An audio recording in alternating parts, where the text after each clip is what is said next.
Hanta virus के आने के बाद सिम्पसन्स कार्टून की एक और पेशगोई सच साबित हो चुकी है। वैसे बड़ी अजीब सी बात है कि जो भी वायरस आता है, वबा आती है, कोई बहुत ही बड़ा दुनिया में कोई नई चीज़ होती है तो हाँ, कहीं न कहीं सिम्पसन्स कार्टून उसे रिलेट कर रहे होते हैं। जब कोरोना वायरस आया था तब भी आपको याद होगा सिम्पसन्स कार्टून का एक क्लिप बड़ा वायरल हुआ था जिसमें क्वारंटीन जैसी शक्ल देखी जा सकती थी और ऐसा लग रहा था जैसे किसी वायरस के बारे में बताया जा रहा है। वही चीज़ हुई और कोरोना वायरस आ गया। इसके अलावा भी दुनिया में बड़े-बड़े वाक़यात कुछ ऐसे हुए हैं, जिसका कहा जाता है कि सिम्पसन्स कार्टून में इसकी पहले से पेशगोई की गई थी।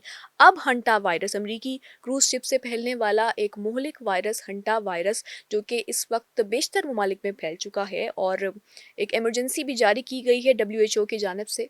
उसके हवाले से अब देखा जा रहा है कि 2012 में सिम्पसन्स कार्टून में एक पेशगोई की गई थी या एक क्लिप दिखाया गया था कि एक वायरस फैला है क्रूज शिप से ही सेम एज इट इज़ जो प्रॉपर मुमासलत रख रहा है इस वाक़े से और 2012 में नशर होने वाले सिम्पसन्स कार्टून से कि क्रूज शिप से ही फैला है एक वायरस जिसको सिम्पसन्स में भी दिखाया गया और अब वाकई वाक़तन जो है वो यूएसए में क्रूज शिप से एक वायरस फैला।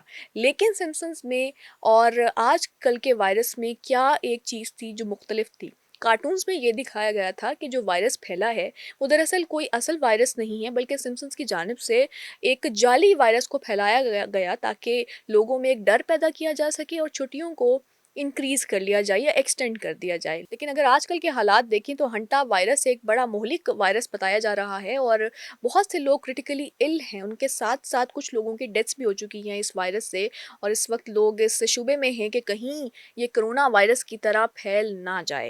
लेकिन सोशल मीडिया पे चहमगोइयाँ दोबारा से शुरू हो चुकी हैं। सिम्पसन्स कार्टून को दोबारा से एक दफ़ा देखा जा रहा है और ये शुबा ज़ाहिर किया जा रहा है कि क्या है ऐसा कि सिम्पसन्स कार्टून में या कौन इनको बनाता था कि हर पेश गोई उनकी सही साबित होती थी। कुछ लोग इसको कॉन्स्पिरेसी भी कह रहे हैं, कुछ लोग ये कह रहे हैं कि हम बहुत से ऐसे वाक़यात होते हैं, इतने लंबे कार्टून्स चले थे, तो जब भी कोई वाक़या होता है तो हम रिलेट करना शुरू हो जाते हैं। पेश गोई जैसी कोई बात नहीं थी और ना ही उनको पता था कि फ्यूचर में क्या होने वाला है। लेकिन कहीं न कहीं अगर देखा जाए तो सेम एज़ इट इज़ वही पिक्चर्स, वही विजुअल्स नज़र आए हमें कार्टून्स के अंदर जो कि आजकल असली दुनिया में नज़र आ रहे हैं। तो क्या फिर जो वाक़ई सिम्पसन्स ने उसके बाद की भी पेशगोइयाँ की हैं, क्या वो भी सच साबित होंगी? आगे आने वाले हालात में क्या होगा? बड़ी-बड़ी कुछ पेशगोइयाँ सिम्पसन्स के थ्रू की गई हैं, जिसमें ट्रंप का एक ताबूत भी दिखाया गया है। तो क्या ये भी सच साबित होगा या नहीं होगा? ये तो ख़ैर आने वाले हालात ही बताएँगे, लेकिन कहीं न कहीं लोगों को लगने लगा है कि जो सिम्पसन्स कार्टून्स हैं, ये आम कार्टून्स नहीं हैं, बल्कि ये फ्यूचर को बताने में या प्रेडिक्शन करने में या फिर हमारे ऊपर किसी वबा के आने से पहले ही बता दिया गया था कि इस तरह से आप पे ये वबा फूटेगी। ख़ैर आप इस हवाले से क्या सोचते हैं? कमेंट्स में अपनी राय ज़रूर दीजिएगा।